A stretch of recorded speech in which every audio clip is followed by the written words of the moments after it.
Bapak Ibu, kita mau tanyakan sedikit tentang mungkin pesan-pesannya yang mau disampaikan. Oke, silakan.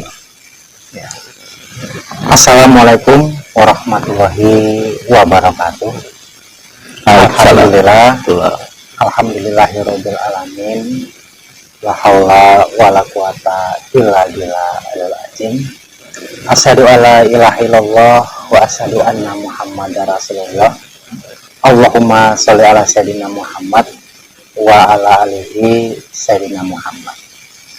Alhamdulillah, puji dan puji syukur senantiasa sama-sama kita panjatkan kepada Allah Subhanahu wa taala, karena senantiasa kita telah diberikan yaitu suatu rahmat serta nikmatnya, terutama daripada iman dan juga Islam, sehingga pada hari ini kita tadi masih diberikan yaitu suatu kesehatan dan juga suatu keberkahan, yaitu suatu umur kita, serta salat berangkaikan salam senantiasa juga kita hadiahkan yaitu keribat daripada Nabi kita, Nabi besar Muhammad Rasulullah Sallallahu Alaihi Wasallam, yang beliau senantiasa mencurahkan daripada syafaatnya untuk kita dengan tanda memberikan yaitu suatu ahli warisnya kepada kita, yaitu ulama, sebagai pewaris penerus daripada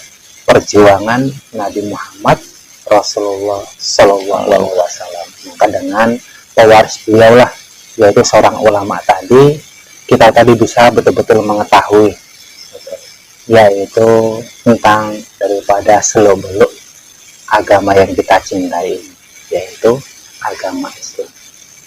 Alhamdulillah, maka untuk hari ini saya tadi hanya ingin sedikit yaitu bercerita tentang masalah pengalaman ketika saya tadi mengikuti daripada pengajian tarekat Sataril Sahid, yaitu di bawah kepemimpinan wali Allah Kutubullah Syekh Sayyidina Muhammad Zainal Arifin Al-Malik As-Satariyah Sahid. Maka dalam suatu perjalanan saya mengikuti wali-walinya Allah, saya tadi diberikan yaitu suatu bimbingan dan juga pembelajaran. Salah satunya yaitu tentang masalah diri kita sendiri. Maka pemimpin saya pernah mengajarkan itu kepada saya tadi yang amat bermakna itu dalam suatu kehidupan.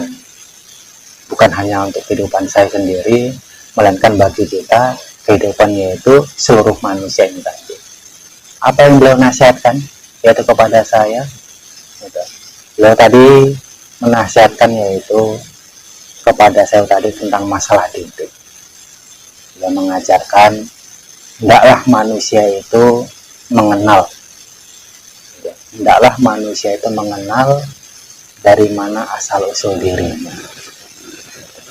Maka salah satu kalau kita lihat daripada diri kita, terutama yaitu yang nampak ini dulu, yaitu jasad kita ataupun badan raga kita. Salah satu daripada penciptaan ataupun bahan baku penciptaan daripada badan kita ini yang namanya jasad ini, yaitu daripada 4 unsur, yaitu unsur api, air, angin, dan juga tanah. Itu masih jasad. Sedangkan di dalam jasad ini ada yang namanya jiwa, dan jiwa itu di dalamnya itu ada yang namanya ruh ataupun nyawa.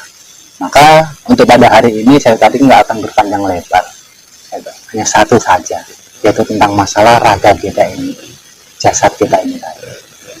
Jadi saya katakan di awal tadi, yaitu terbantu daripada bahan bakunya 4 unsur, yaitu zatnya api, air, angin, dan juga tanah. Maka disempurnakan jadilah jasad ataupun badan kita ini. Maka dari 4 unsur ini salah satunya kita ambil, yaitu suatu pelajaran amat penting bagi kita kehidupan seluruh manusia, yaitu unsur air. Karena air ini merupakan salah satu sumber untuk kehidupan manusia. Jadi bukan hanya manusia, seluruh makhluk, seluruh makhluk membutuhkan tentang masalah air, baik hewan, baik tumbuh-tumbuhan, terlebih-lebih daripada manusia. Dan seandainya kita lihat, Asal usul penciptaan daripada diri kita ketika kita tadi masih dalam rahim ibu, maka di situ prosesnya pun asal usulnya yaitu daripada air juga. Ini dikatakan, maaf cakapnya, air mani, air yang hina, yaitu melalui daripada bapak kita yang disalurkan yaitu dari ibu kita. Maka di situ diproses selama 9 bulan 10 hari, maka jadilah kita sebagai bentuk yang namanya manusia ini. Tapi saya nggak akan bicara seperti itu, nggak akan panjang lebar itu untuk ke dalam seperti itu. Saya tadi hanya ingin mengambil itu satu contoh saja yang masih ada hubungannya tentang masalah air.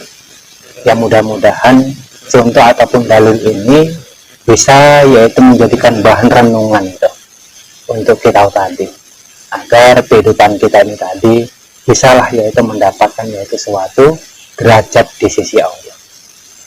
Apa contohnya? Saya ambil dalil yaitu sungai. Jadi kalau kita lihat sungai itu tadi sepanjang apapun itu, sungai itu mulai dari hulu sampai hilir, toh ujung-ujungnya air sungai itu akan jumpa kepada yang namanya lautan. Sejauh apapun sungai itu mengalir, air tadi mengalir di dalam sungai itu tadi, tetap ujung-ujungnya akan jumpa kepada yang namanya lautan. Jadi kita lihat sifat daripada air ini tadi. Apa sifat daripada air ini? Maka air ini selalu dia tadi mencari tempat yang rendah. Mau air apa saja, dia tadi senantiasa mencari sesuatu tempat yang paling rendah. Itulah salah satu sifat daripada air, mencari tempat yang rendah. Maka di situ mengajarkan kepada kita sebagai manusia ini tadi, sebagaimana yang sudah dicontohkan oleh Nabi kita, bahkan melalui ajaran daripada pemimpin saya. Dalam kita manusia hidup di dunia ini, terlebih-lebih bagi kita penuntut ilmu agama kita yang namanya Islam ini tadi, kita tadi diajarkan yaitu suruh merendahkan diri, baik di hadapan manusia, di hadapan makhluk-makhluk yang lain, terlebih-lebih di hadapan Allah melalui wali-walinya. Kenapa kok seperti itu? Karena orang yang selalu merendah, maka ujung-ujungnya mereka lah yang akan ditinggikan derajatnya oleh Allah. Ya nggak jauh-jauh contohnya Nabi kita. Kita lihat sejarah kehidupan daripada Nabi kita tadi, senantiasa dia tadi merendah kepada umat-umatnya, kepada pengikutnya, kepada sahabatnya, bahkan kepada musuhnya. Muhammad itu tadi selalu merendah. Maka Nabi Muhammad itu derajatnya ditinggikan oleh Allah.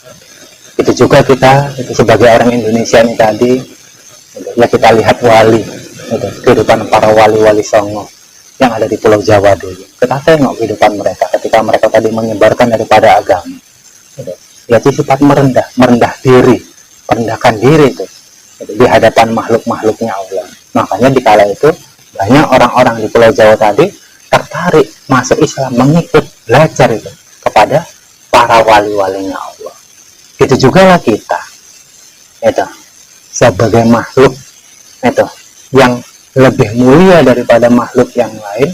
Seandainya kita tadi mau mencontohkan itu bukan hanya kepada yang lain, bahkan kepada diri kita sendiri, yaitu sifat merendah. Sifat merendah. Mudah-mudahan kita akan ditinggikan derajatnya oleh Allah. Apa contohnya? Yang saya katakan di awal tadi, yaitu air. Air tadi selalu mencari tempat yang paling rendah. Sejauh apapun dia mengalir, maka dia tadi akan jumpa yaitu kepada lautan. Dan di lautan tadilah air ini tadi akan diproses. Diangkat oleh Allah. Air ini tadi menjadi yaitu titik-titik air, diangkat naik ke atas sampai ujung-ujungnya apa? Menjadi hujan. Maka dikatakan dalam Islam ini hujan itu rahmat. Air yang tepatnya di bawah diangkat oleh Allah melalui panas itu tadi sehingga menjadi air hujan, ditinggikan derajatnya dari paling bawah menjadi tempat yang paling di atas. Jadi setelah di atas dia turun lagi ke bawah, maka menjadi rahmat, menjadi suatu sumber kehidupan itu bagi seluruh manusia yang ada di dunia ini. Maka gitu juga lah kita itu. Karena kalau bukan kita itu, ya siapa lagi lah itu yang akan betul-betul mempraktekkan itu ajaran Nabi kita tentang masalah akhlak itu, yang akan mempraktekkan itu daripada ajaran isi daripada Islam ini itu. Siapa lagi? Kan nggak mungkin agama itu, agama yang lain itu. Ya orang Islam sendirilah itu yang mempraktekkan itu. Jadi salah satunya 4 unsur dalam diri manusia tadi itu, yaitu air itu, yang begitu besar manfaat serta faedahnya, bahkan ilmunya itu untuk kita ambil dan kita praktekkan dalam kehidupan kita sehari-hari itu. Kayak kalau bisa, wahai saudaraku itu, para jamaah itu, ataupun orang-orang yang beriman yang mengaku Islam itu, cobalah kita tinggikan derajat daripada agama kita, Nabi kita, Tuhan kita, wali kita, bahkan diri kita. Dengan apa? Yaitu dengan mencontoh yang namanya sifat air ini tadi. Belajarlah dalam kehidupan kita, yaitu belajarlah kita tadi merendahkan diri itu, kepada siapa saja itu. Mudah-mudahan bukan hanya di dunia, terlebih-lebih di alam akhirat nanti kita akan ditinggikan derajatnya oleh Allah. Dan jangan sebaliknya itu, kita tadi ingin sesuatu yang ingin dimuliakan itu, ingin selalu di atas, maka nanti ujung-ujungnya kita tadi akan menjadi orang yang merugi itu. Yaitu contohnya seperti Fir'aun, Qarun yang gak merendahkan diri, merasa orang yang paling berkuasa, merasa orang yang paling benar itu. Semua orang di apa tadi itu gak ada harganya itu. Dialah itu orang yang paling apa itu, Fir'aun ataupun yang namanya Qarun. Sehingga apa ujung-ujungnya? Mereka tadi dihinakan oleh Allah, hancur itu kehidupan dunianya, terlebih-lebih daripada alam akhiratnya. Kalau saudaraku, kita sebagai orang-orang yang beriman itu, maka yang paling utama selain kita tadi ingin belajar merendahkan diri sebagai tuntutan daripada agama kita tadi itu, untuk memproses diri kita menjadi hamba-hambanya Allah agar kita tadi punya derajat di alam akhirat, maka kesemuanya tadi yang paling penting, carilah kita tadi seorang pemimpin itu, yang betul-betul bisa mendidik kita dan mengarahkan kita itu kepada suatu jalan yang diridhai oleh Allah itu. Karena ini tadi mungkin masih hanya satu itu, yaitu unsur air saja, masih ada 3 di situ itu, sifat api, sifat tanah, bahkan angin. Ada pelajaran apa di situ? Maka nggak akan mungkin itu kita tadi hanya sekedar cukup itu saya tadi berbicara di sini itu, nggak akan mungkin kita tadi bisa mengerti dan kita bisa praktekkan kalau itu dasar daripada diri kita sendiri, kita tadi nggak punya pemimpin. Maka kalau kita tadi ingin tahu itu rahasia tentang masalah diri kita sendiri yang 4 unsur tadi, maka carilah seorang betul-betul pemimpin itu, yaitu pewaris itu daripada Nabi Muhammad itu, yang ajarannya tadi sama seperti Nabi Muhammad. Mudah-mudahan itu kita tadi akan mengerti itu dan tahu itu asal usul daripada diri kita sendiri. Maka nanti situ akan terbuka semua, bukan hanya sekedar raga kita itu, tapi di dalamnya jiwa kita akan mengetahui itu apa sebenarnya jiwa ini tadi.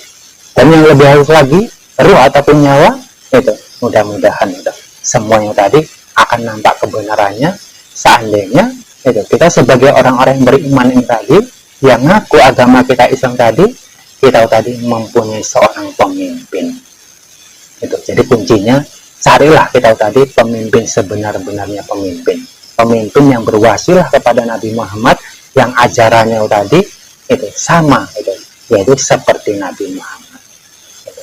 Ya mudah-mudahan kita tadi bisa menemukan kebenaran-kebenaran yang dirahasiakan oleh Allah itu untuk diri kita tadi, sehingga selamatlah itu kehidupan dunia kita, keluarga kita, bahkan sampai akhirat nanti. Ya mungkin cukup singkat sajalah itu sebagai kita tadi salam perkenalan, karena bagaimanapun juga saya tadi masih juga dalam yaitu menuntut itu, karena begitu besar itu tentang masalah Islam tadi itu. Bahkan saya itu menyadari seandainya nanti umur saya tadi disambung lagi 2 ataupun 3 kali lipat ke depannya, itu nggak akan cukup itu nggak akan mungkin bisa kapan gitu, yaitu untuk menggali tentang masalah ilmunya Allah ini tadi. Tapi walaupun begitu, udah gitu.